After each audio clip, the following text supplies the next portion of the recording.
all of you normally use social media to keep in touch with friends, and I'm sure that you're so addicted that you don't want to get off it at all. And so then like at that time, while you're on social media, you probably see posts about events going on around the world, and I'm sure that one of them is the presidential elections. And during the elections, you probably see like updates about like how a candidate wins a certain state, and if you're wondering why that it's like that, it's because we elect our presidents through an electoral college system.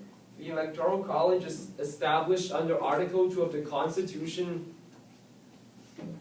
and each state has a number of votes depending on their representation in Congress, which here you can see how many votes each state has, and of 538 total, 270 are needed to win an election.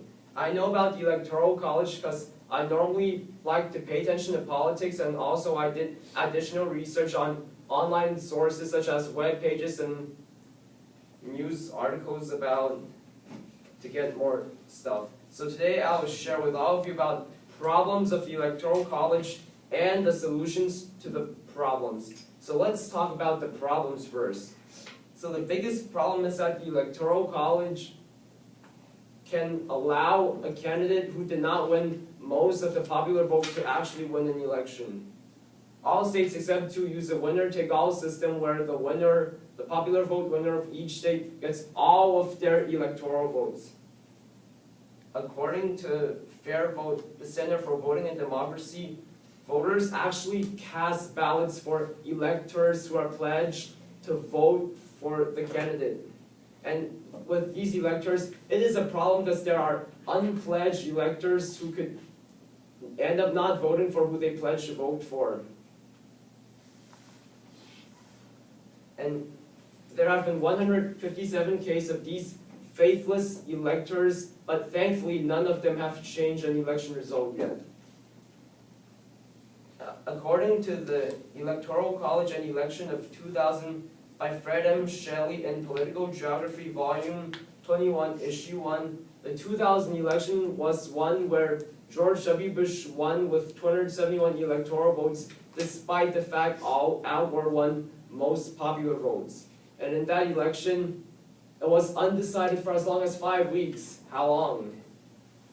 And it is because the Florida result was so close that it even required court cases to decide on it, and in the end concluded that Bush won only by 537 votes in Florida, and thus he won the whole election. With that election being won that way, many called the electoral system undemocratic.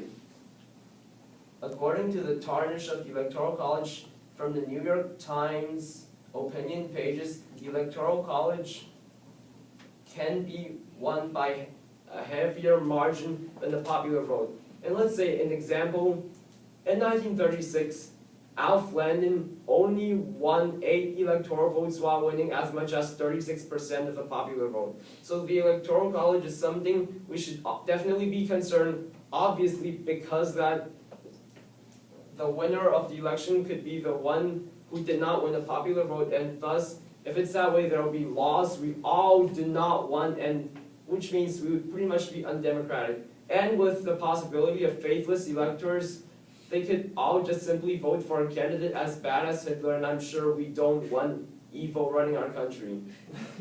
So that means it should be a big concern. So now that we know about the problems, let's discuss the solutions to fix the problems. So like, first of all, the Electoral College could be made more fairer, and the Constitution does not even say how to distribute them, and Nebraska and Maine have a system where the winner of each congressional district wins one electoral vote, with only 2 votes from each of these states being given to their popular vote winners. And also, there could be laws against faithless electors, which means that electors will have to vote for the candidate they pledged for, and good thing, there are already 29 states with these laws, so maybe just enact a federal law about it, and we should not worry about faithless electors anymore. And then the Electoral College can also be abolished with direct presidential elections. How great would that be? So like, without the Electoral College, obviously it would be a lot better because all of our voices will matter. According to a poll that is mentioned in the Electoral College and Election of 2000 by Fred M. Shelley in Political Geography, as much as 60% of Americans support abolishing the Electoral College, and to do that it requires constitutional changes which requires 2/3 of both houses, which means statistically we're kind of close, which means direct elections could become a possibility in the future.